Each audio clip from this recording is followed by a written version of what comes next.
जैसे उन्होंने पीटने का विचार किया। ये शाश्वत जीवन में कसकर बन गए। इसलिए मुझे सर मुंडवाकर संन्यास के जीवन अपनाने का निर्धार किया।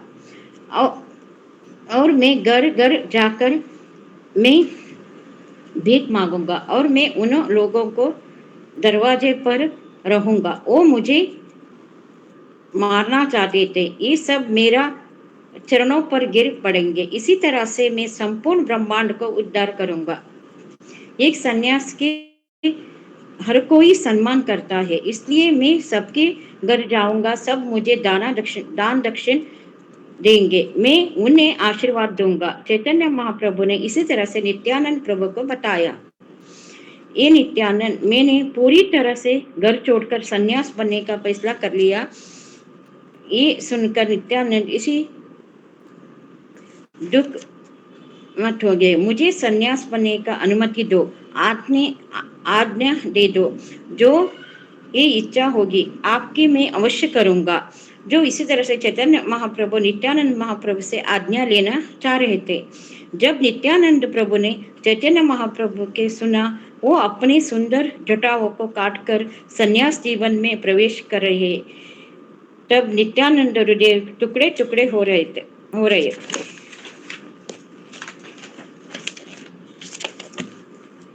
उन्हें नहीं पता था चैतन्य महाप्रभु से क्या कहना है, लेकिन उन्हें यकीन था वो अपने फैसले पर आगे बढ़ेंगे। भगवान स्वतंत्र है, स्वराट है, आत्माराम है। भगवान ने निर्णय लिया है, कोई बदल नहीं सकता है। इसी तरह से नित्यानंद प्रभु ने उत्तर दिया, आपको कौन रोक सकता है? आपने निर्णय लिया है, लोगों का भला हो सकता है। नित्यानंद प्रभु का उत्तर से भगवान संतुष्ट हो गए। गुरु जी इसमें कहा कि हमें भगवान को संतुष्ट करना एकमात्र उद्देश्य है। चैतन्य महाप्रभु ने बार बार नित्यानंद प्रभु को गले लगाया। इसी तरह से सलाह दी कि भगवान चैतन्य प्रभु वैष्णव सभा से मिलेंगे और ये विचार से भगवान चैतन्य महाप्रभु संन्यास लेंगे। भगवान नित्यानंद के मन में शून्यता के साथ गूंज उठा। एक जोरदार तूफान उठा। एक बार निमाई घर छोड़ देंगे तो सची माता अपने दुखी पर से जिंदगी कैसे संभालेगी? उसके बिना लंबी रात कैसे बिताएंगे? ये सारे विचार नित्यानंद प्रभु को मन में उठने लगे। ये और एकांत जगह में जाके फूट फूट कर रोने लगे। सची माता का क्या होगा? ये सोचकर भगवान चैतन्य महाप्रभु ने मुकुंद के घर पर आए।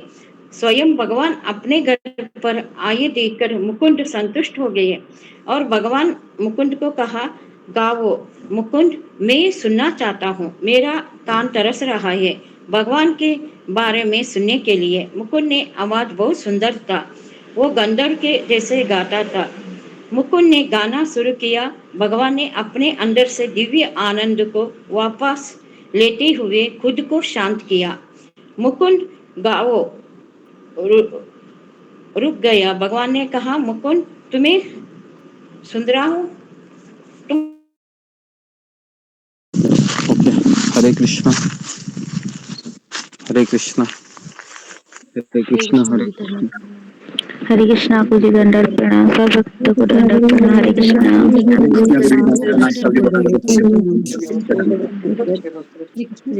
हरे कृष्णा। गुरु जी के श्री चरण कमल को दंडवत प्रणाम। हरे कृष्णा गुरु जी दंडवत प्रणाम। हरे कृष्णा गुरु जी दंडवत प्रणाम। हरे कृष्णा। तो आगे बढ़ते हैं।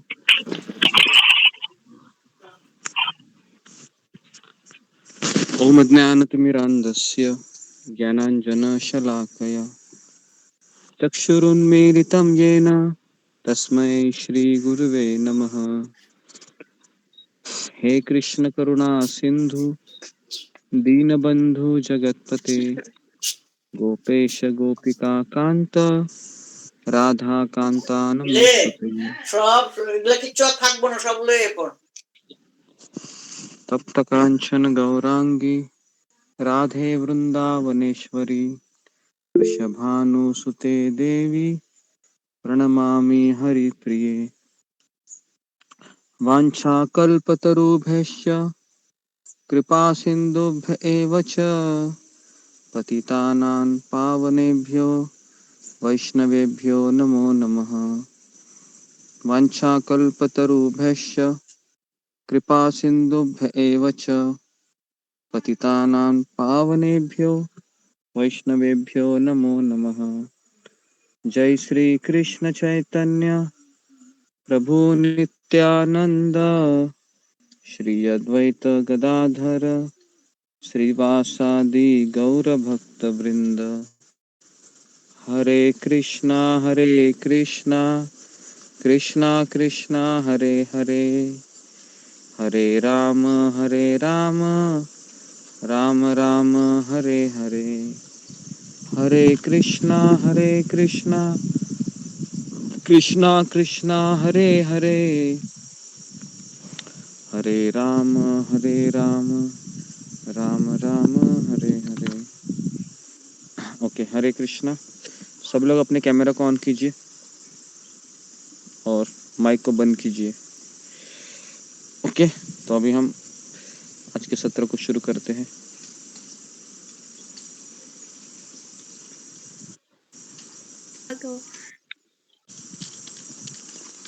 तो आज का टॉपिक है कि कैसे हम अपने जीवन में प्रलोभन के ऊपर विजय प्राप्त करें। बहुत इम्पोर्टेंट टॉपिक है हम सबके लिए। तो ये जो टॉपिक है ये भगवत गीता के 3रे अध्याय कर्मयोग के ऊपर आधारित है। ये सेमिनार है, एक विषय है। इसमें आपको अपनी बुद्धि और ध्यान देना होगा, तब जाके आपको समझ में आएगा। जी, तो हो सके तो आप किताब और पेन पेपर लेके बैठिए। ओके, तो सब लोग कैमरा को ऑन कीजिए। जो नए हैं उनके लिए सूचना है कि सत्र का ऐसा नियम है कि आपको कैमरा ऑन रखना कंपलसरी है, और अगर आपका कैमरा ऑफ रहेगा तो आपको रिमूव किया जाएगा।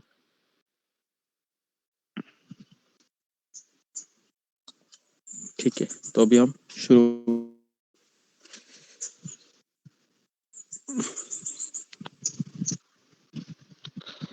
तो शुरुआत करते हैं।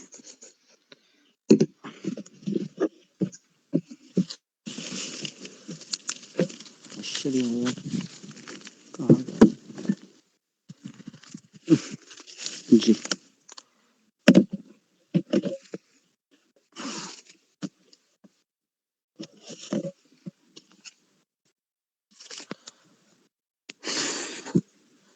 तो आज कल जगन्नाथ मिश्रा और सची देवी का पुत्र गौरांग महाप्रभु का जन्मदिन था, और होली का उत्सव भी था पिछले 2 से 3 दिनों से। तो हम वापस हमारे उस जो हमारा नियमित रूटीन है उस पे आ जाते हैं।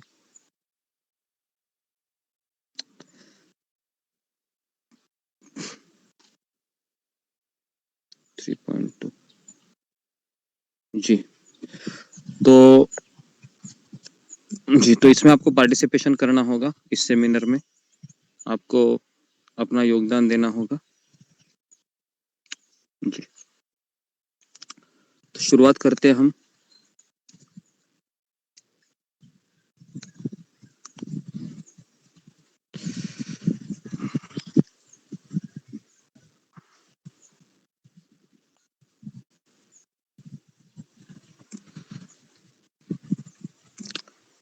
कि हमें जो अच्छा लगता है, हमें बहुत कुछ अच्छा लगता है इस संसार में, और जब हमें उसे करने की इच्छा होती है या हमारी चाहत होती है, तो उसमें काम करना या उसको पूर्ण करना ये बहुत आसान हो जाता है। कितने लोगों का ये अनुभव है अपने जीवन में? फिंगर को रेज कीजिए। जब आप कोई भी काम है आपको अच्छा लगता है करना और आपका वो मनपसंद कार्य है और फिर आपको उसको करने में कोई कठिनाई भी नहीं आती है और आप लगाव से, चाव से उसको पूर्ण करते हैं।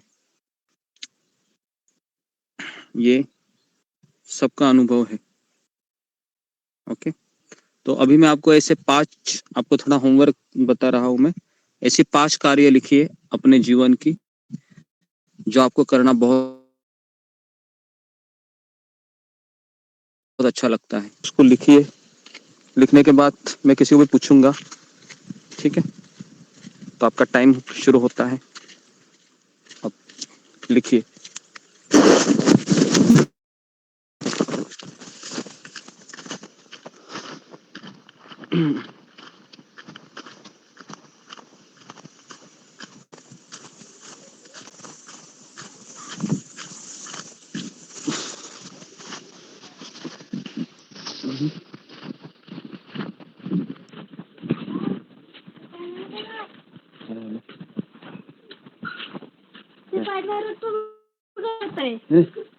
कसं काय?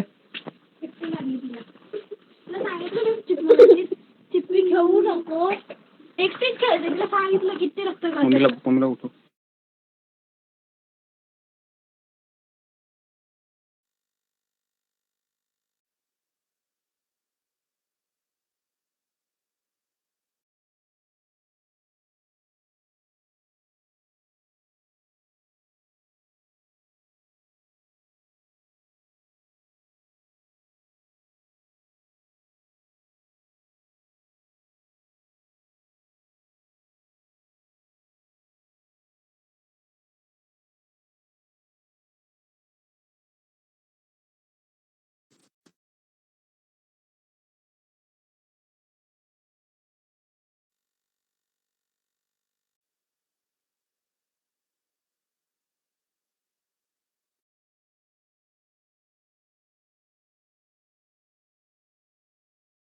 ओके, हरे कृष्ण जी।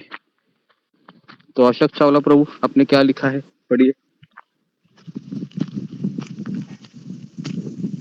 अशोक प्रभु जी नहीं है गुरुजी. अशोक चावला प्रभु नहीं है। ओके, कितने लोगों का हुआ है कंप्लीट? फिंगर को रेज कीजिए।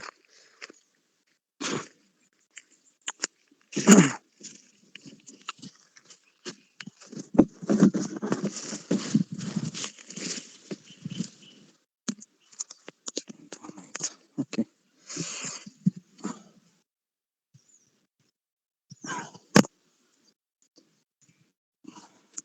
ओके, तो जी लिखिए क्या लिखा है। तो ओके, रीति दबास पढ़ो, क्या लिखा है। हरे कृष्ण गुरु जी, दंडवत प्रणाम. हरे कृष्ण सही भक्त को दंडवत प्रणाम. गुरु जी, एक तो मुझे सोना अच्छा लगता है, जिससे समय मिलता है तो सोने की कोशिश करती हूँ. और दूसरा, अच्छी अच्छी डिशेज अच्छी लगती हैं जिनको मैं बनाने के लिए मतलब टाइम निकाल ही लेती हूँ. और और शॉपिंग करना, पैसे हो ना हो फालतू की शॉपिंग करना पर भी लगता है. और गुरुजी, माला करने का मन तो नहीं करता, लेकिन लगता भी नहीं है इतना. लेकिन हाँ, अच्छा लगता है माला करना, वो मेरा पसंद है. मतलब मुझे अच्छा लगता है वो और कीर्तन सुनना बहुत अच्छा लगता है. हरे कृष्ण गुरुजी, दंडवत प्रणाम. ओके, तो अभी मैं आगे बढ़ता हूँ कि ये सवाल मैंने क्यों पूछा, तो आपको समझ में आएगा जी।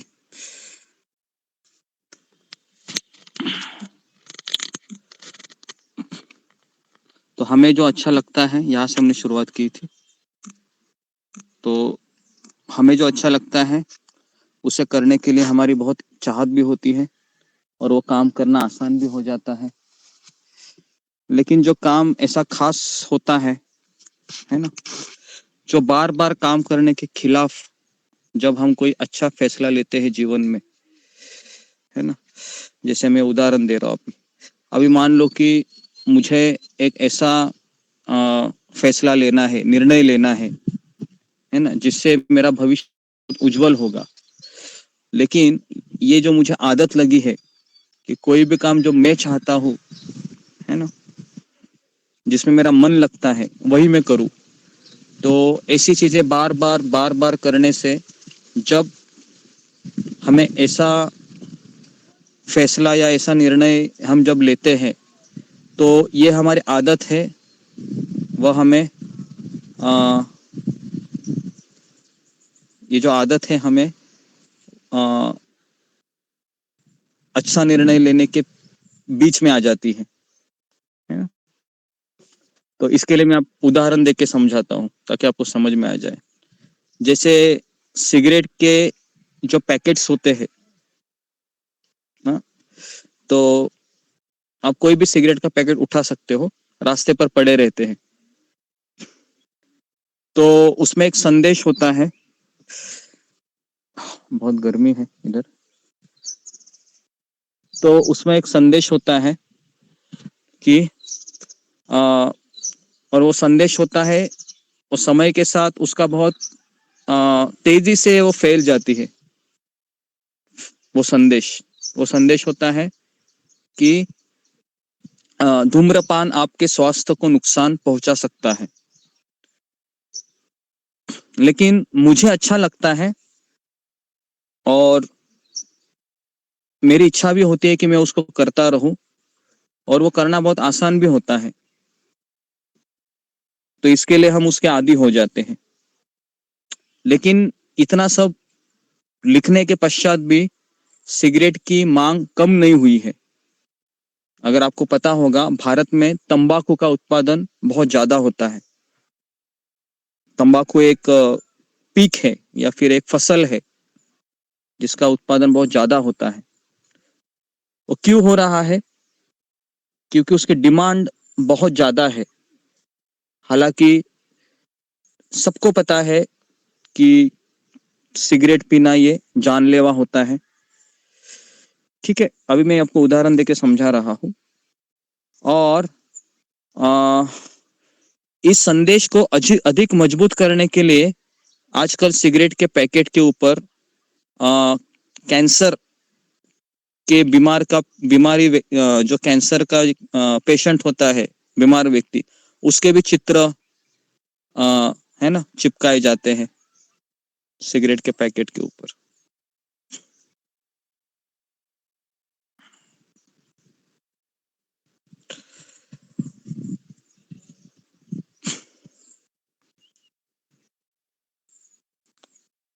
तो इस तरीके से दो चीजें हम यहाँ पर देखते हैं।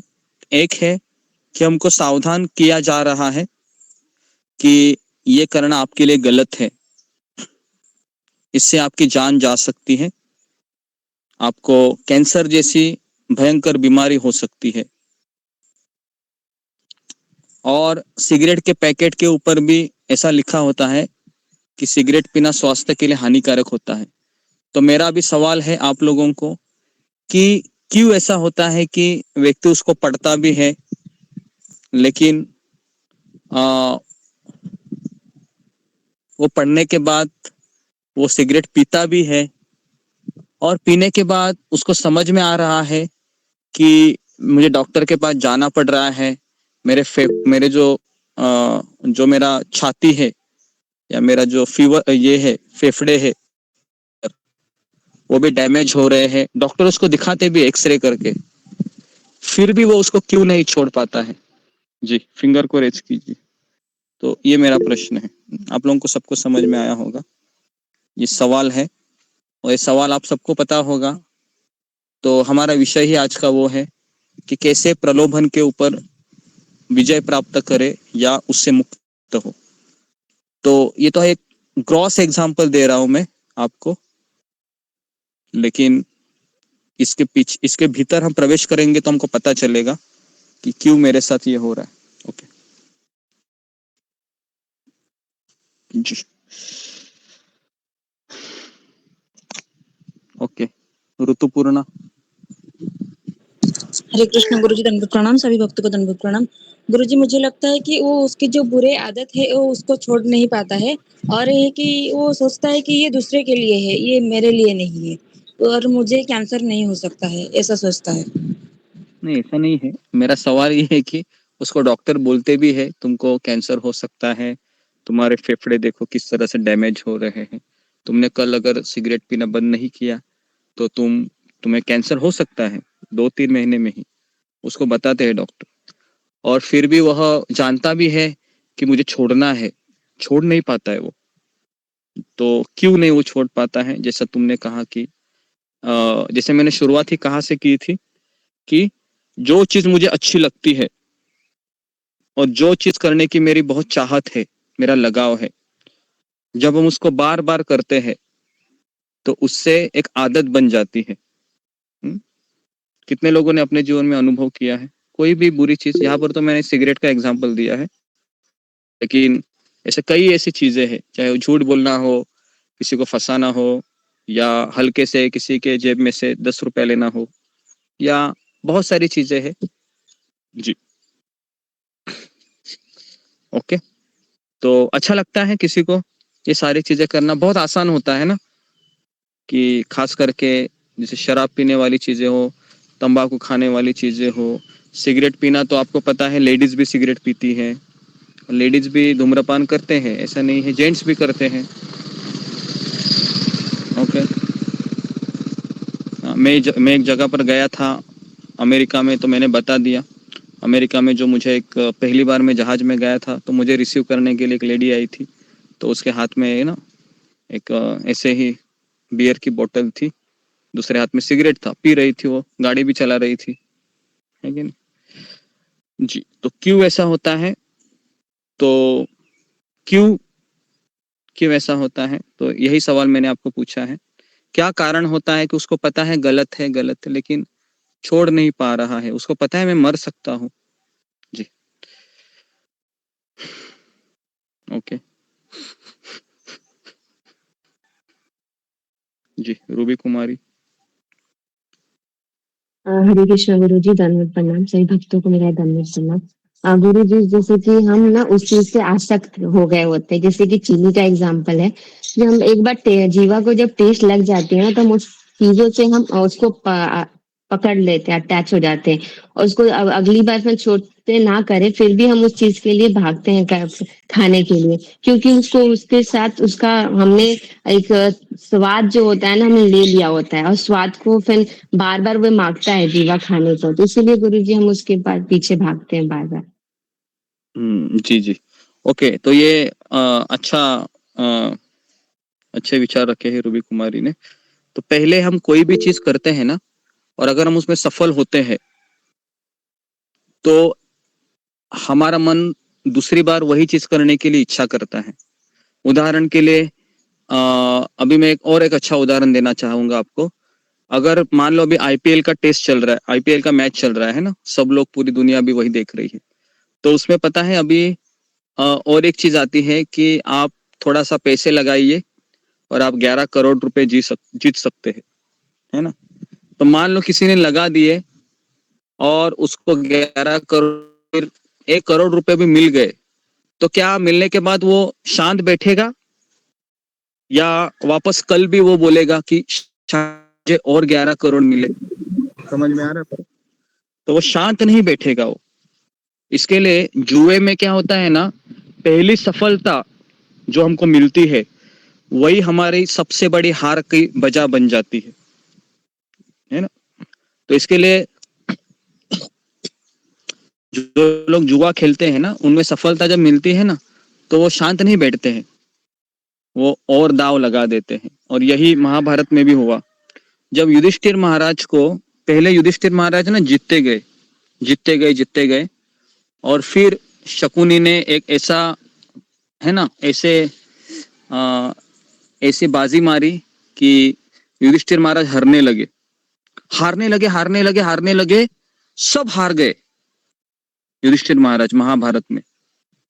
और इतना सब हारने के बाद फिर शकुनी ने कहा कि अब भी तुम्हारे पास एक ऐसी चीज है जिसको लगाकर तुम सब कुछ प्राप्त कर सकते हो। तो युधिष्ठिर महाराज कहने लगे, मैं तो सब कुछ हार गया हूँ, मेरे भाइयों तक मैं हार गया हूँ, है ना, और मैंने अपने आप को भी दाव में लगाया है, मैं भी हार गया हूँ। तो मेरे पास मेरा जो राज्य था वो मैं हार चुका हूँ, मेरे पास कुछ नहीं है। आप ऐसा क्यों बोल रहे हैं मुझे कि अब भी मेरे पास एक चीज है? तो उस समय दुर्योधन कहता है कि आपके पास द्रौपदी है करके, है ना।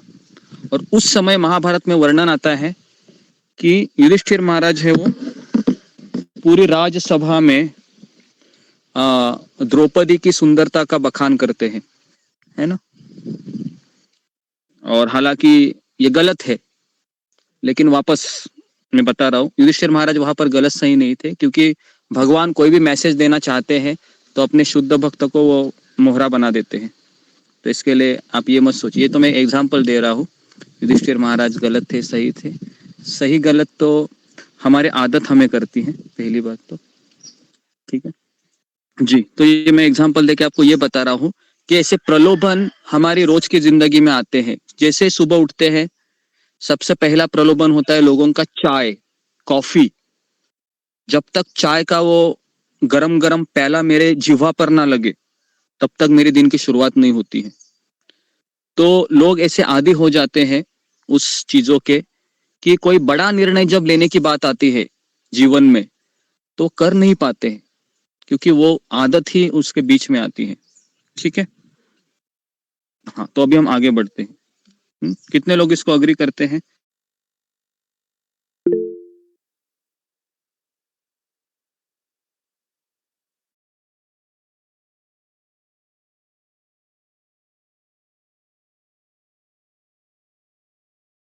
कितने लोग इसको अग्री करते हैं जो ये चीज हमारे साथ सबके साथ होती है।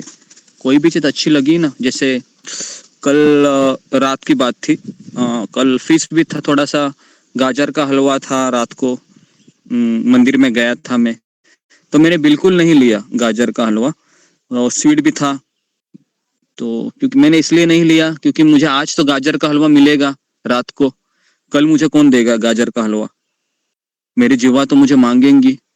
तो मैंने सोचा कि मैं नहीं लूंगा, क्योंकि मुझे रोज तो स्वीट मिलता नहीं है, तो जो मुझे रोज मिलता है वही तो मैं लूंगा ना। तो फिर मैंने कहा कि ठीक है, तो मैंने किसी को दे दिया फिर गाजर का हलवा। हालांकि इच्छा तो बहुत हो रही थी कि उपवास भी किया था, लेकिन नहीं लिया, है ना। तो क्यों नहीं लिया, वापस मैं कह रहा हूँ, लेने के बाद मेरी जीवा मुझे कल रात को भी, आज रात को भी मांगेगी, है ना, गाजर का हलवा चाहिए। तो फिर मैं किसको किसको बुलाऊं अभी। तो इसलिए जी, तो अभी मैं और आगे प्रवेश करता हूँ। तो मैंने आपको 2 एग्जाम्पल दिए, यहाँ पर 3 एग्जाम्पल दिए। नंबर 1 एग्जाम्पल दिया सिगरेट के पैकेट का, दूसरा एग्जाम्पल मैंने दिया जुए का, IPL का, या फिर कोई भी जुआ ले लो आप, है ना, लॉटरी का टिकट ले लो, ये ले लो, वो ले लो, है ना। तीसरा मैंने एग्जाम्पल दिया महाभारत का, युधिष्ठिर महाराज का। इतने आदर्श राजा थे, धर्मराज, है ना, धर्मराज युधिष्ठिर महाराज भी उस जुए की लत पर, कोई भी व्यक्ति आ सकता है।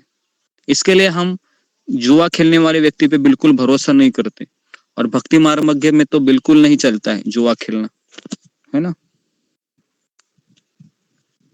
ठीक है, तो ये सबसे बड़ा प्रलोभन है। तो पिछले अध्याय में तो अभी सावधान करने वाले मैसेज बाहर से पढ़कर प्रश्न यह है कि किस प्रकार हम इस प्रलोभन से मुक्त हो सकते हैं, क्योंकि ये संसार ऐसे ही प्रलोभनों से भरा हुआ है, ऐसे ही, है ना। आप ये मत सोचे कि कल मैं बैठूंगा या मैं किसी हिमालय की चोटी पर चला जाऊंगा और ऐसे प्रलोभन से मुक्त हो जाएंगे। क्यों नहीं ऐसे मुक्त हो सकते, कौन मुझे बताएगा। मान लो मैं सिटी में नहीं रहूंगा, मैं मुंबई नहीं रहूंगा, मैं मद्रास, कोलकाता, बेंगलोर ऐसी जगह पर नहीं रहूंगा, मैं दूर किसी ऐसी जगह पर जाऊंगा जहां पर ऐसी चीजें नहीं होती है, फिर भी हम उससे मुक्त नहीं हो सकते। क्यों? फिंगर को रेज कीजिए, क्यों नहीं हो सकते जी।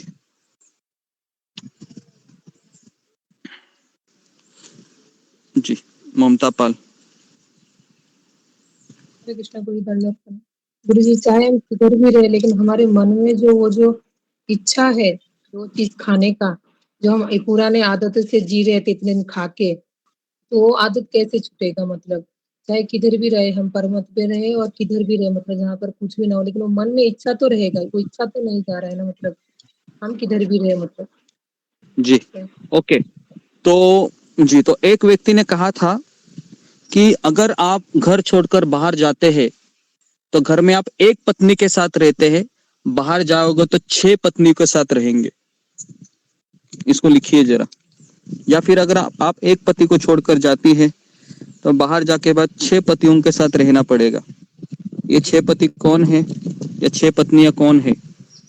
कौन मुझे बताएगा? फिंगर को रेज कीजिए। हाँ, फिंगर को रेज कीजिए। 1 मिनट, बहुत ज्यादा हो गया फिंगर। हाँ, अभी कीजिए। 6 पत्नियों का नाम। रीना सिंह।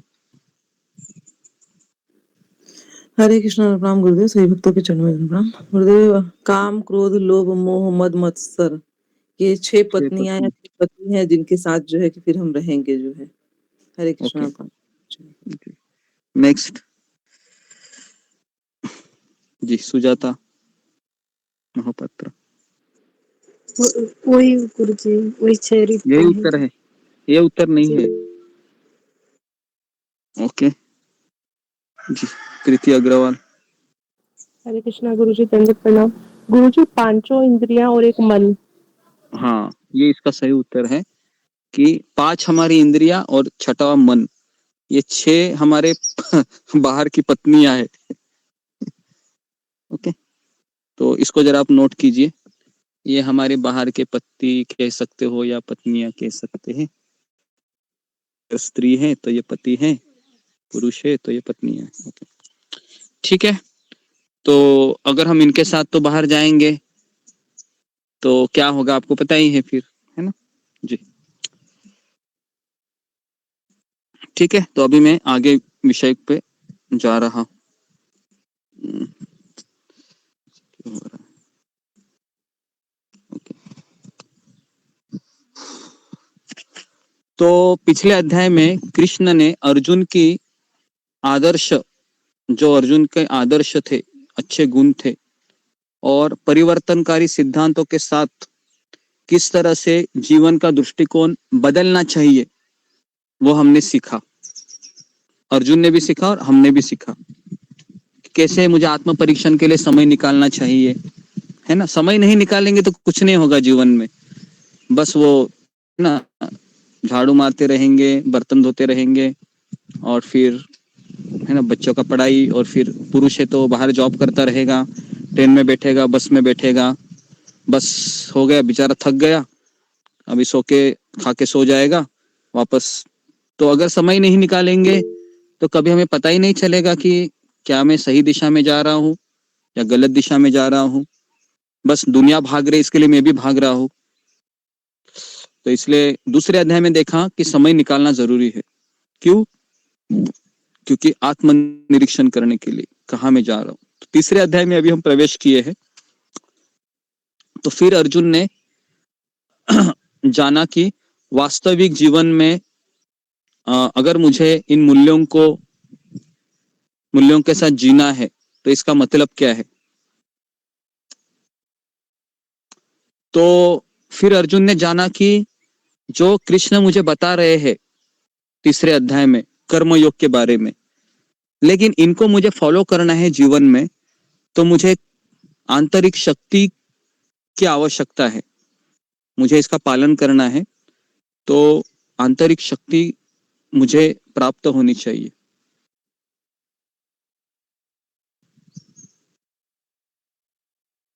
तो यही तीसरे अध्याय में अर्जुन पूछता भी है कृष्ण कि जब मैं कोई चीज सही करना चाहता हूं तो ऐसा क्यों होता है कि कोई भी मैं सही चीज जब मैं करने जाता हूं तो हमेशा कोई अंदर से ऐसी कोई चीज है जो बलपूर्वक मुझे गलत दिशा में लेके जाती है, और वो सही चीज रह ही जाती है लेकिन वो गलत चीज मेरे से हो जाती है। जी, कितने लोगों का ये अनुभव है अपने जीवन में जो अर्जुन यहाँ पर कह रहा है, फिंगर को रेज कीजिए, हाँ अभी कीजिए, कि मैं चाहता हूँ कि अच्छा कार्य हो मेरे से, क्योंकि मैंने गीता भी पढ़ी है, प्रवचन भी सुनता हूँ, लेकिन अंदर से ऐसी एक भयानक ऐसी इच्छा उसको रोकती है, और फिर वो इच्छा मेरे ऊपर हावी हो जाती है, और फिर वो जो अच्छी चीज है जो मुझे करनी चाहिए, जो मैंने ठान ली थी, वो बगल में ही हो जाती है, लेकिन बुरी चीज को मैं करके फिर मैं पछताने लगता हूँ, अरे बाप क्या किया क्या। तो हम सबका ये प्रॉब्लम है, ओके जी, सबका प्रॉब्लम है, ओके। तो इसीलिए ये आज का टॉपिक हमारे लिए बहुत इम्पोर्टेंट है, और ये गीता के ऊपर आधारित है। ये किताब इतनी सुंदर है कि मैं इसको जस्टिस देना चाहता हूँ अलग अलग उदाहरणों के माध्यम से। मैं इस किताब का हिंदी में अनुवाद भी मुझे करना होता है, फिर आप लोगों के साथ चर्चा करते समय कुछ पॉइंट याद आते हैं तो वो भी मैं डिस्कस करता हूँ, है ना, आप लोगों के साथ। तो कम से कम 58 टॉपिक है ना, तो अभी तक हमारा 5वां छठा चालू है। तो अगर आप ये 60 टॉपिक को अटेंड करोगे तो मेरा दावा है कि हर प्रश्न का उत्तर आपको प्राप्त हो जाएगा, और वो कैसे करना है तो उसके लिए लेकिन कुछ स्टेप्स आपको लेनी पड़ेगी, ओके जी। तो कैसे मुझे अभी विजय प्राप्त करना है प्रलोभनों के ऊपर, तो बेसिकली इंग्लिश में इसका टॉपिक है how to overcome temptation. Temptation का अर्थ है वही चीज हो जाती है कि कैसे मैं, मेरे मन में गलत विचार तो आ रहे हैं, मुझे पता है कि सही नहीं, लेकिन क्या करूं, मेरा मन है वहीं पर भागता रहता है, वहीं पर भागता रहता है। मैं अपने आप को अंदर से ऐसे युद्ध चल रहा होता है मन और बुद्धि के साथ, है ना। कभी कभी हम परेशान हो जाते हैं, क्या करूं क्या करूं क्या करूं क्या करूं क्या करूं, तुरंत मोबाइल उठा लेते हैं, बराबर है।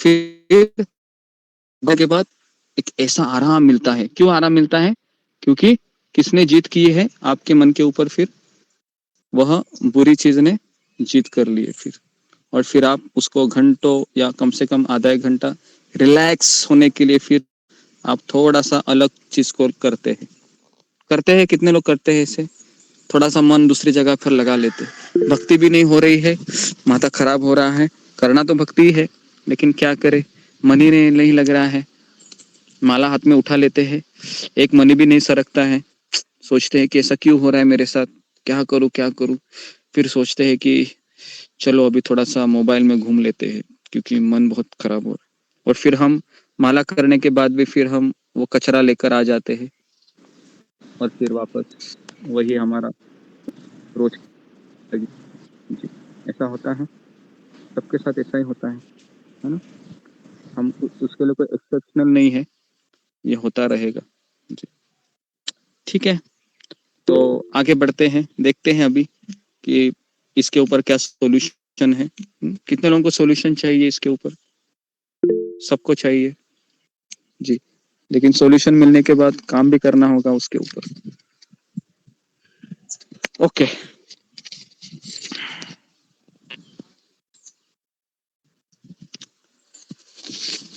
ठीक है।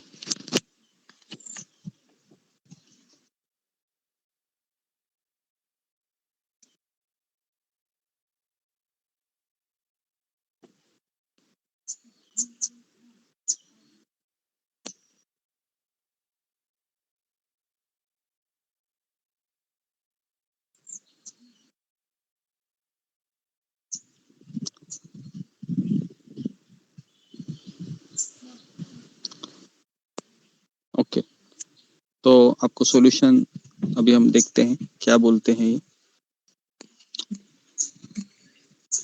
महाराज। तो अध्याय 3 में कृष्ण इस संसार में एक संघर्षरत आत्मा के मित्र बने जो काम को स्पर्श करते। Krishna expose the hidden enemy of every single struggling soul in this world, और वो है लस्ट, काम, ठीक है। तो यहाँ पर हमारा जो सबसे बड़ा शत्रु है कृष्ण अंदर छिपा हुआ है, उसके ऊपर वार करते हैं सीधा।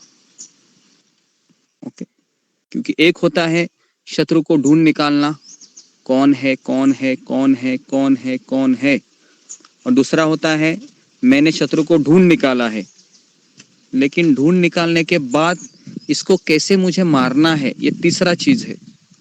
तो लिखिए कौन सी 3 चीजें होती है। पहला होता है कौन है वो शत्रु जो मेरे ऊपर हावी हो रहा है। दूसरा लिखिए ये शत्रु का नाम क्या है। और तीसरा है ये शत्रु को कैसे मैं परास्त कर सकता हूं। ठीक है, 3 प्रश्न है हमारे सामने अभी। अगर मुझे इस मेरे मन में जो विचार आ रहे हैं इसको शांत करना है, शांत करना है। तो ये विचार कैसे होते हैं? जैसे रावण के सर होते हैं। जब प्रभु रामचंद्र रावण के सर के ऊपर बाण मारते थे तो तुरंत रावण का सर तुरंत आ जाता था, दूसरा सर।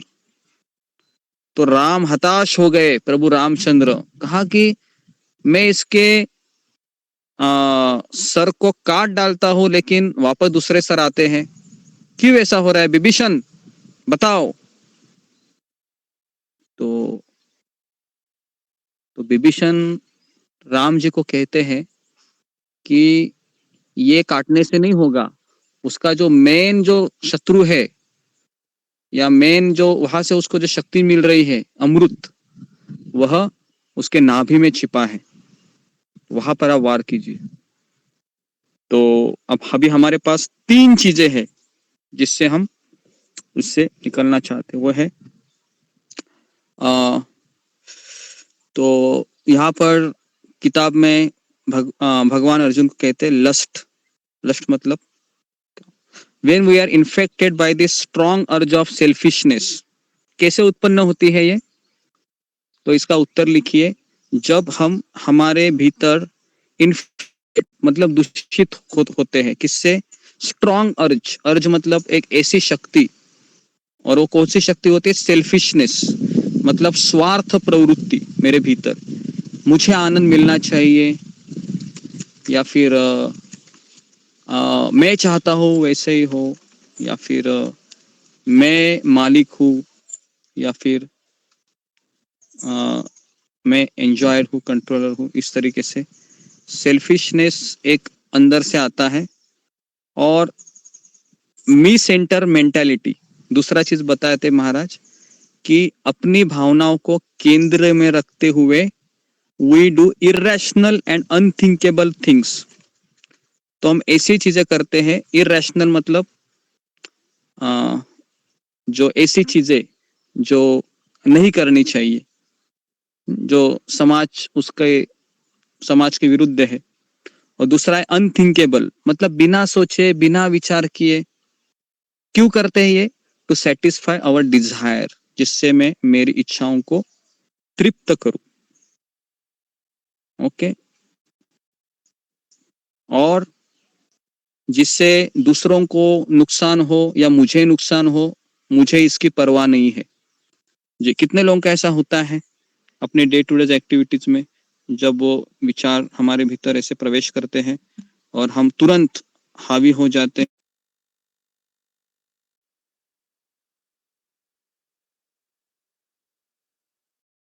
ओके, और फिर हम सोचते नहीं, तुरंत बोल देते हैं किसी को, तुम्हें तो मेरी पड़ी ही नहीं है, ये नहीं है, वो नहीं है ना। हमारे ऊपर कोई ध्यान ही नहीं देता है, बस काम करने के लिए लगाया है लगता है। और पुरुष बोलता है कि बस मैं क्या नोट छापने की मशीन के जैसा मुझे इस्तेमाल किया जा रहा है। तो इस तरीके से ये दोनों एक्चुअली ये विचार है ना, ये ऐसे विचार है सेल्फिशनेस और मी सेंटर मेंटालिटी इसको कहते हैं,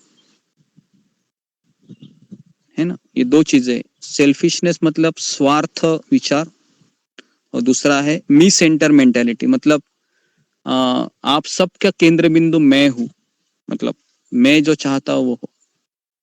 हालांकि कृष्ण क्या चाहते वो होना चाहिए, लेकिन जी। तो इस तरीके से फिर हम दूसरों को तकलीफ देने लगते हैं और फिर दूसरे लोग चिढ़ चिढ़ कर कहते हैं कि ये ऐसा ही है, इसका स्वभाव कभी बदलेगा नहीं, ये ऐसे ही है। जी।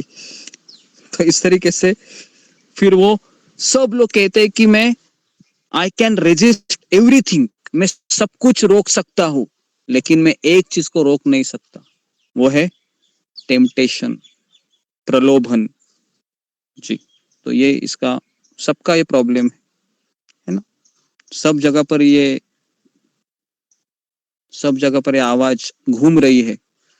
मैं सब कुछ बर्दाश्त कर सकता हूँ, लेकिन अंदर के जो डिजायर है, जो पुकार रही है मुझे, करो करो करो करो करो करो करो करो करके, तो उसको मैं मना नहीं कर सकता।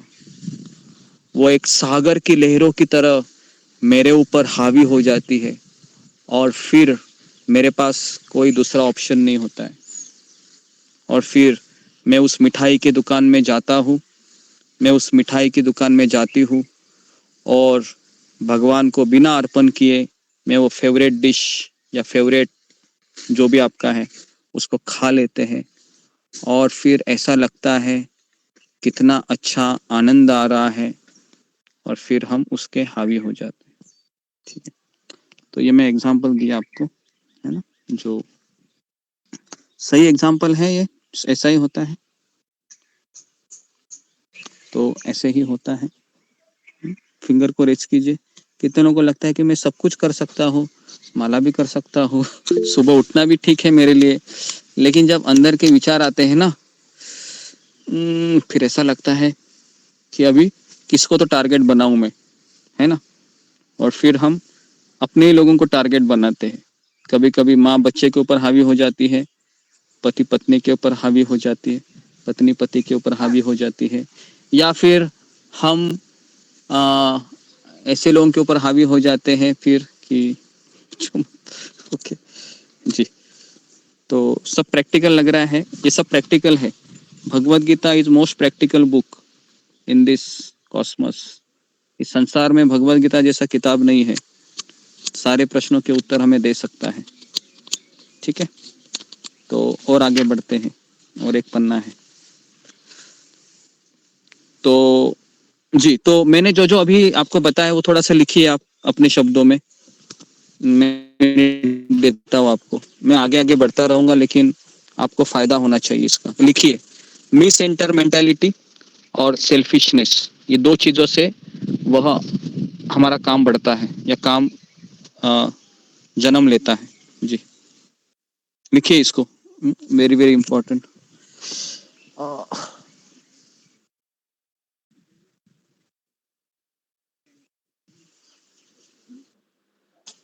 एक बार और भी।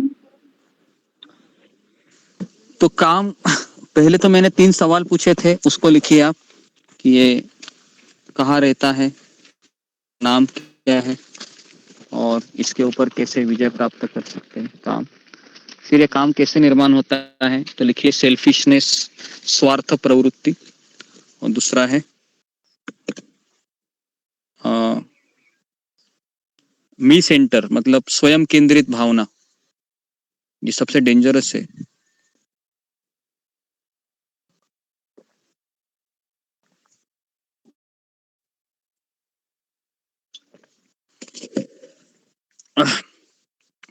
दुनिया में कितने भी झगड़े क्राइम होते हैं ना, ये आज के सेमिनार अगर कोई सुनेगा ना ये वाला, तो मेरा दावा है 100% उसको हल हो जाएगा। कि जितने भी क्राइम होते, ये क्राइम का मूल कारण यही है, प्रलोभन। ओके जी, तो लिखिए। और ये फिर क्या होता है, काम बढ़ता है तो 2 चीजें होती है। हमारे ही आजू बाजू के लोगों को हम तकलीफ देते हैं, निशाना करते, और फिर बच्चा सोचता है कि मेरी माँ को क्या हो गया आज, चिल्ला ही रही है। या फिर पत्नी सोचती है इसको क्या हो गया आज, जब से ऑफिस से आया है चिल्ला ही रहा है। पति बोलते मायके से आई है चिल्ला ही रही है ना। पड़ोस भी सोचते क्या हो गया, क्या हो गया नहीं है, प्रलोभन है ना, उसके ऊपर हावी हो रहे हैं और कुछ नहीं। और उससे उन्होंने 2 चीजों को जन्म दिया है। पहला है स्वार्थ भावना, दूसरा है स्व केंद्रित मनोवृत्ति, और इससे हम लोगों को नुकसान करते हैं। खून खराबा भी इससे ही होता है ना, खून खराबा भी इससे ही होता है। महाभारत का युद्ध कैसे हुआ? एक तरीके से प्रलोभन ही था वो, कि इसने द्रौपदी ने कहा अंधे का पुत्र अंधा करके भीम को, सॉरी भीम ने कहा, भीम द्रौपदी ने इसको कहा, दुर्योधन को कहा, और दुर्योधन का पूरा प्रलोभन का शिकार बन गया वो, अंदर का सारा उसको है ना भड़क गया काम उसका, और फिर वह पहले से ही स्व केंद्रित था वो, और उसका स्व केंद्रित बढ़ गया भावना, है ना। ठीक है, तो क्यों ऐसा होता है, तो इसके ऊपर एक सॉल्यूशन भी दूंगा, मैं नहीं दूंगा, ये देगा। ठीक है, तो लिख लिया? कितने लोगों ने लिख लिया? फिंगर को रेस कीजिए, मैं किसी को पढ़ने के लिए कहता हूँ।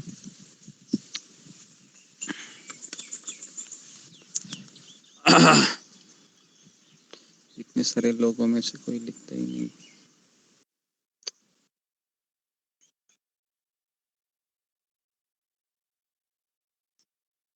ये बाकी के लोग लिख नहीं रहे हैं क्या? तो किसको कुछ पता ही नहीं चल रहा है या ऐसे ही आ रहे हैं? गौरी राठौड़, बोलो, कुछ लिखा है, कुछ समझा है? जी जी क्या गुरु जी, समझा है? हरे कृष्ण गुरु जी। गुरु जी मैंने 2 पॉइंट लिखा है, काम क्रोध जिसमें सेल्फीनेस की वजह से ये बढ़ता है, और ये और मिस अंडरस्टैंडनेस, इसके अंदर लिखा मैंने है जब मिसअंडरस्टैंडिंग नहीं हमारे लिखा है, भीतर, नहीं मैंने दो गुरु चीजें जी बताई है। मिसअंडरस्टैंडिंग मिस, हाँ, हाँ मिस जैसे कि जब हमारे अंदर मेंटालिटी। सेल्फीनेस, हाँ वो जब हमारे अंदर भीतर सेल्फनेस होती है, या मुझे जिस चीज में आनंद मिलता है और ये चीज आती है मैं मालिक हूँ, और ये सेल्फनेस अंदर से आता है, तब हमारे अंदर ये काम क्रोध पड़ता है। मुझे थोड़ा ऐसे ही लिखा है। ओके। हरे कृष्ण पूजा जी। डिमरी, तुमने क्या लिखा है? हरे कृष्णा गुरु जी, दंडवत प्रणाम, सभी भक्तों को दंडवत प्रणाम। गुरु जी आपने 3 प्रश्न पूछे थे, पूछने के लिए लिखवाया है। पहले कि जो हमारे अंदर काम उत्पन्न होता है, जो शत्रु है हमारा, वो कहाँ है, कहाँ रहता है, उसका नाम क्या है, और उसे हम कैसे शांत कर सकते हैं। तो फिर आपने बताया कि जो भगवान है वो जीवात्मा के सबसे बड़े शत्रु की बात करते हैं, जो काम है, और ये हमारे सेल्फिशनेस के कारण ये काम जो है वो उत्पन्न होता है। 2 कारण हैं इसके, एक तो सेल्फिशनेस और दूसरा मी सेंटर मेंटालिटी, जो कि इरेशनल और अनथिंकेबल काम के द्वारा इसको हम सेटिस्फाई करते हैं। इरेशनल का मतलब आपने बताया जो बिना सोचे समझे, जो जिसका कोई आधार नहीं है, या जो नैतिकता के अगेंस्ट है, और अनथिंकेबल मतलब जो बिना विचार किए हम जो कुछ भी काम करने लग जाते हैं, और तब हमें या किसी को नुकसान हो, हमें कोई फर्क नहीं पड़ता, हम इस तरीके के कार्य भी करने लगते हैं और बिल्कुल ये सोचते हैं कि इससे किसी और को भी कोई नुकसान हो सकता है या हमें ही हो सकता है। जैसे आपने सिगरेट का उदाहरण दिया, व्यक्ति को लगता है कि मैं सब कुछ सह सकता हूँ, लेकिन प्रलोभनों को सहन नहीं कर सकता। काम बढ़ने से अपनों को ही कष्ट देने लगते हैं। ओके, इतना ही ठीक है, लिखा है। ओके जी। तो सब लोग थोड़ा सा इसको अपनी भाषा में लिखिए, पूजा डिमरी ने जो कहा। आप लिखेंगे नहीं तो भूल जाएंगे, क्योंकि ये विषय, बिलीव मी, ये विषय है ना बहुत कॉम्प्लिकेटेड विषय है। हम अगर इसके लिए आपको, मैंने पहले भी कहा था, अगर आपको दोपहर में आना है होना चाहिए, क्योंकि आपको सोचना होगा। अगर आपका मन कहीं दूसरी जगह है तो फिर आप इसको, उसका लाभ नहीं उठा सकते हो। ठीक है जी। तो someone once asked me, if God was to do the right thing, why does he give so many wrong option? तो यहाँ पर अब एक सवाल ऐसा आता है कि भगवान अगर मुझसे कुछ भला चाहते हैं, कोई अच्छी चीज चाहते हैं, तो क्यों उन्होंने इस संसार में ऐसे गलत ऑप्शन को निर्माण किया है? किसी ने ऐसा पूछा उनको, है ना। तो हम लोग भी पूछ सकते हैं कि भगवान, आप तो हमसे भक्ति करवाना चाहते हो ना, तो ये सब जुआ खेलना, ये सब शराब पीना, ये सब चीजें क्यों आपने निर्माण की? क्योंकि सब कुछ तो आपसे ही आता है। तो ऐसा कोई पूछ सकता है ना? तो I responded that in multiple choice exam there are always more wrong answer than right. तो महाराज ने कहा कि जब आप कोई भी मल्टीपल एग्जाम देते हो जिसमें मल्टीपल आंसर होते हैं, है ना? मल्टीपल मतलब आपको पता है कौन बनेगा करोड़पति, है ना? उसमें एक वो क्वेश्चन पूछते हैं और 4 ऑप्शन देते हैं, तो उसमें रॉन्ग आंसर ही ज्यादा होते हैं, बराबर है? रॉन्ग आंसर ज्यादा होते हैं, राइट आंसर कम होते हैं। If you approach those exam अनप्रिपेयर्ड, अगर आपने बिना तैयारी किए उस परीक्षा में प्रवेश किए, then the odds are always stack against you, फिर आप गलत ऑप्शन को ही चूज करोगे। बहुत सुंदर यहाँ पर बताते हैं महाराज, है ना? मुझे अच्छा लगा ये। अगर हम बिना तैयारी से हम परीक्षा में गए हैं तो जाहिर है कि हम गलत ऑप्शन को ही चूज करोगे। तो if you have familiarise yourself with the lesson, however those exam are walk in the park, the right answer just jump out. तो अगर आप अपनी परीक्षा की पूरी तरीके से तैयारी की है और आप एग्जाम में ऐसे ही चले गए, जैसे पार्क में जाते हैं, बगीचे में जाते हैं, तो जो सही उत्तर है वो ऑटोमेटिकली आपके ऊपर प्रवेश करेगा, आपके भीतर प्रवेश करेगा, है ना? Yes, there may be so many diversion in this world. हाँ, इस संसार में से बहुत सारे डाइवर्जन मतलब प्रलोभन है जो हमको एजिटेट करेंगे, but even small doses of spiritual knowledge, एक छोटा सा अगर हम डोज लेंगे ना आध्यात्मिक ज्ञान का, long way in helping us identity what path to read. तो महाराज कहते हैं कि वो छोटा सा जो डोज है या दवाई है ना, वो या ज्ञान है आध्यात्मिक, वो हमें अपने आप की पहचान करा देगा, है ना? और इस तरीके से since the enemy of lust has captured strategic points, we have to be aware, equipped and ready for combat। महाराज कहते हैं हमको पता चला है कि ये हमारा सबसे बड़ा शत्रु है। तो the scriptures give 4 major hints to overthrow the enemy and emerge victorious। तो अभी हम सॉल्यूशन के ऊपर आ रहे हैं कि 4 सॉल्यूशन यहाँ पर महाराज कहते हैं। बहुत सुंदर है। अगर हम सब चाहते हैं इनसे मुझे निकलना है, तो पहला है कि इंटेलेक्चुअल स्पेस, कन्विक्शन। कन्विक्शन को क्या कहेंगे हिंदी में? ओके, निष्ठा, दृढ़ विश्वास। जी, दृढ़ विश्वास, कन्विक्शन मतलब एक तरीके से निष्ठा भी कह सकते हैं। तो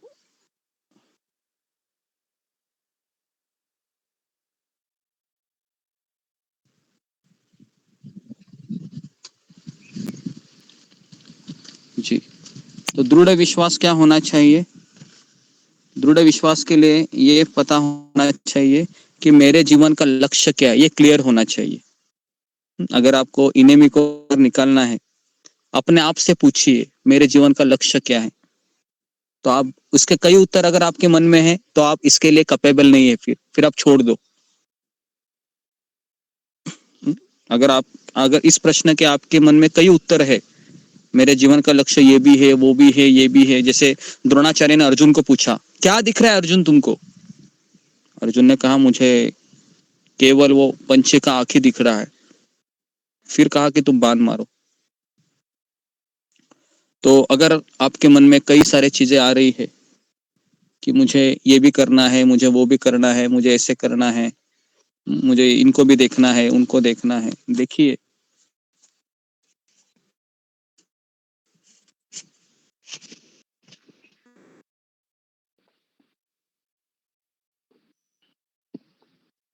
देखने में कुछ प्रॉब्लम नहीं है, लेकिन जीवन का लक्ष्य मत बनाइए उसको।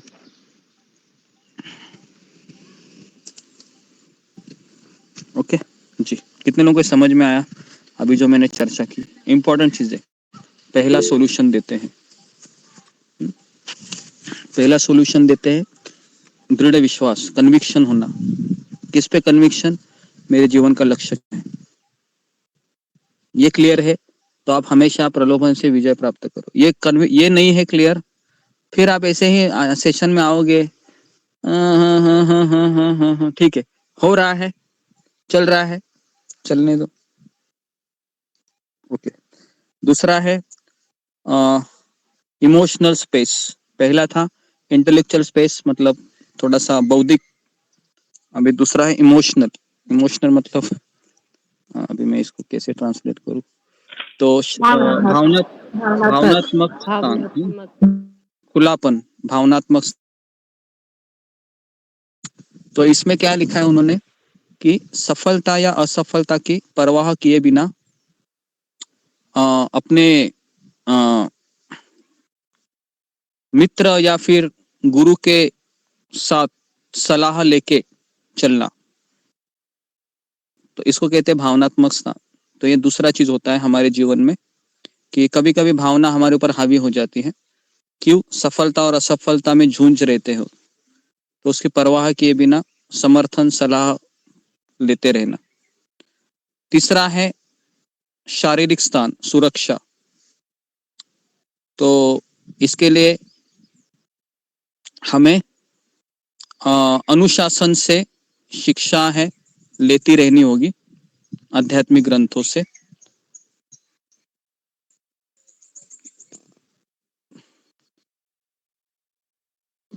और ऐसी चीजों से दूर रहना है जो आपको एजिटेट करे, प्रलोभन करे, इनसे दूर रहिए। चौथा है स्वाद, आध्यात्मिक स्थान, टेस्ट। तो इसमें उन्होंने कहा है कि बेहतर जीवन बनाने का प्रयास करे, संकल्प करे, एक शुद्ध और महत्वाकांक्षी जीवन जिए। और इसमें उन्होंने कहा कि अगर हम सुबह की साधना अगर हम करेंगे अच्छे से, तो फिर हम काम के ऊपर या प्रलोभनों के ऊपर उनको हावी होने नहीं देंगे फिर। ओके। अगर हम सुबह का साधना माला करेंगे अच्छे से, तो प्रलोभन हमारे ऊपर हावी नहीं होंगे। लेकिन सुबह का आपने छोड़ दिया जो आध्यात्मिक स्पेस है, तो फिर दोपहर तक माता खराब होना ही निश्चित है। ओके। तो इसलिए सुबह की साधना वेरी वेरी इंपॉर्टेंट है इसके लिए जी। तो ये 4 चीजें हैं जो मैं वापस दोहरा रहा हूं, तो आप इसको लिखिए। पहला है इंटेलेक्चुअल स्पेस, मतलब दृढ़ निश्चय, क्या बोल सकते हो उसको, बौद्धिक स्थान, ये उद्देश्य क्या है मेरा, ये पता होना चाहिए। दूसरा है भावनात्मक स्थान, खुलापन, जिसमें हमने असफलता की परवाह किए बिना अपने आप को खुला रखना, सलाह लेना, परामर्श लेना। तीसरा है शारीरिक स्थान, कि आकर्षण से दूर और अलौकिक बातचीत और अनुशासन से बातचीत और अनुशासन से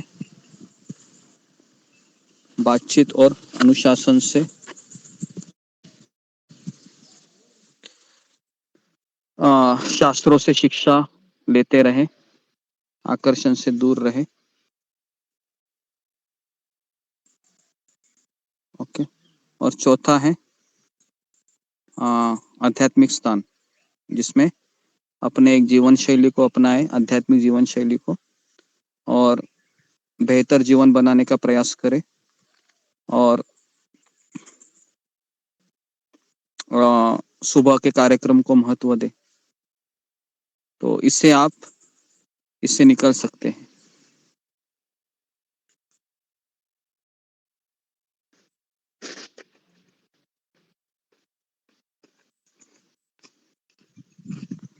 ओके। तो इस तरीके से ये जो सेमिनार है, ज़्यादा तो मैं कुछ बोल नहीं सका, लेकिन मैंने बहुत सारी चीज़ें हाईलाइट की जी। ठीक है। तो कितने लोगों को ये समझ में आया आज का विषय? फिंगर को रेज कीजिए। जी, आज का विषय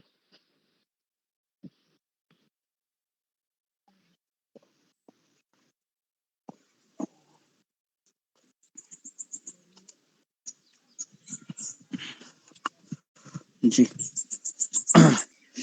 क्या समझ में आया है? ओके, वृषाली तट बोलो। हरे कृष्ण गुरु जी, दंडवत प्रणाम। सभी भक्तों को दंडवत प्रणाम। मुझे आपने अभी बताया कि हमारे जीवन का जो लक्ष्य है उस पर हमें दृढ़ विश्वास होना चाहिए। जीवन का एक ही लक्ष्य होना चाहिए, तभी हम उससे दृढ़ विश्वास के साथ हम आगे बढ़ेंगे। और आपने ये भी बताया कि हमारी जो सुबह की जो साधना होती है वो अगर अच्छे से होगी तो हमें ये जो प्रलोभन होते हैं वो हम पर हावी नहीं होंगे। मुझे यही समझ में आया। ओके, रीना सिंह। हरे कृष्णा अनुपम गुरुदेव, सभी भक्तों को चरण में था। गुरुदेव, आपने यहाँ पे में जो जीवन में प्रलोभन है, जैसे जो हमारी बुरी आदतें हैं, उसके बारे में आपने विस्तृत रूप से चर्चा की। सिगरेट का पैकेट उदाहरण दिया आपने। फिर किसी की आदत होती है कुछ चोरी करने की, झूठ बोलने की, और बहुत सी जैसे मिष्ठान खाते हैं भगवान को साइड में रख करके कि हम नहीं अपने आप को रोक पाते हैं, बाहरी चीजों का सेवन कर लेते हैं। ऐसे बहुत बहुत सारी चीजें जो है कि आपने बताई जो हमारी आदतों में शामिल है। तो इसमें आपने बताया ये रहता कहाँ है, क्या नाम है इसका, और ये इसको ये शत्रु को हम कैसे खोजे जो है। उसके पश्चात जो है कि आपने बताया गुरुदेव जो है कि ये इसका उपाय बताया कि इस प्रलोभन से हम बचे कैसे जो है। तो मतलब आपने ये भी बताया कि हम घर में तो एक पत्नी के साथ रहते हैं, लेकिन बाहर 6 पत्नियां, मतलब हमारी 5 इंद्रियां और एक जो है मन है, ये हमारे ऊपर हावी होते हैं जो है। तो ये आपने इसका उपाय बताया कि इससे बचने के लिए, इन बुरी आदतों से बचने के लिए पहला सबसे पहले हमारा निश्चय जो है कि दृढ़ होना चाहिए। जीवन का हमारा लक्ष्य कोई एक होता चाहिए। अगर यदि हम कई लक्ष्य निर्धारित कर लेते हैं तो फिर हम इस पे सब पे काम करने में जो है कि हम एक स्थिर नहीं रह पाते हैं जो है, कंसंट्रेशन नहीं कर पाते उस पे जो है। और दूसरा जो है कि इसके लिए हमको अपना विचार जो है खुला रखना चाहिए, क्योंकि सलाह लेना चाहिए हमें अपने आध्यात्मिक गुरु से या फिर हमारे जो बहुत प्रेरक हैं। यदि हम उनसे सलाह लेते हैं तो ये मेरा खुद का अनुभव है, यदि जिससे हम प्रेरित हैं अगर उससे हम सलाह लेते हैं तो हम अपनी बहुत बुरी से बुरी आदतों से बाहर निकल सकते हैं। ये मतलब मुझे ऐसा समझ में आया है। और तीसरा जो है कि बातचीत और अनुशासन से, जैसे शास्त्रों से जो है कि शिक्षा लेना और बहुत जो आकर्षण से दूर, जैसे कि आपने स्वयं का उदाहरण दिया कि कल आपने रात में जो है कि गाजर का हलवा इसलिए नहीं खाया क्योंकि मुझे पता है कि अगर आज मैं खाऊंगा तो मुझे कल भी इसको खाने की इच्छा होगी, तो कल मैं इसको कहाँ से प्राप्त करूंगा। तो एक अनुशासित जीवन होना चाहिए जो है। और तीसरा जो है आध्यात्मिक जीवन जब हमारे भीतर होता है तो बहुत सी बुराइयों से हम दूर होते हैं जो है। एक निश्चित दिनचर्या उसकी होती है, और मुख्य रूप से जो हमारी साधना है वो इन चीजों से बचाती है। हरे कृष्णा प्रणाम गुरुदेव, बहुत सी चीजें इसमें छूटी हैं, कृपा कर आप गलती हो तो क्षमा करें। ओके, तो एक तरीके से ये पूरा सेमिनार हो गया है। तो तीसरे अध्याय का और एक सेमिनार है जो कल हम लेंगे। तो कल इसका सेमिनार ये रहेगा कि हमको पता है सॉल्यूशन क्या है, लेकिन हम उसमें एक एक्सक्यूज देते हैं। तो क्यों नहीं मैं कर सकता हूँ।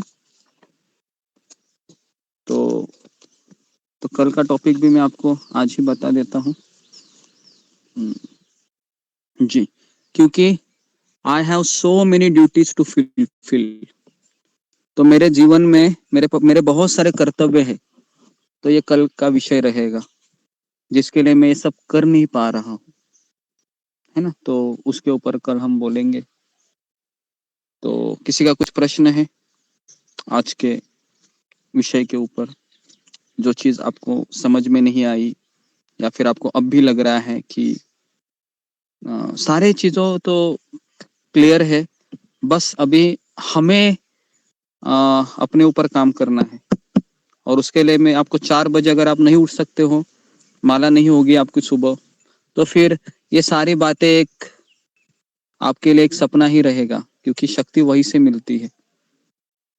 ठीक है। तो इसलिए आपको सुबह तो आना ही है। ये सारे प्रोग्राम दोपहर के इसलिए मैं करता हूँ ताकि आपको ये पता चले कि सुबह का कार्यक्रम कितना महत्वपूर्ण है। तो यहाँ पर मैं रुकता हूँ। आप सबका बहुत बहुत धन्यवाद। श्रील प्रभुपाद की जय, गुरुदेव की जय, भगवत गीता की जय। हरे कृष्ण। हरे हरे कृष्ण। कृष्ण। हरे कृष्ण गुरु जी, दंडवत प्रणाम। सभी भक्तों को दंडवत प्रणाम। दंडवत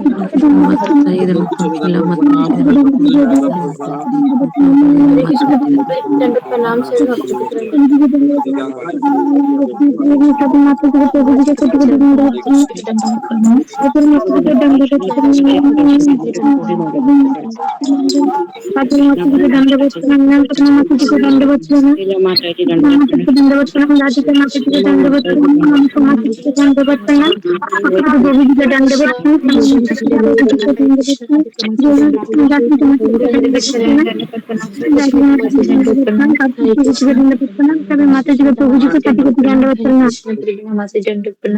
कृष्ण श्री वैष्णव भक्त श्री चरण कमल में कोटि कोटि दंडवत प्रणाम। हरि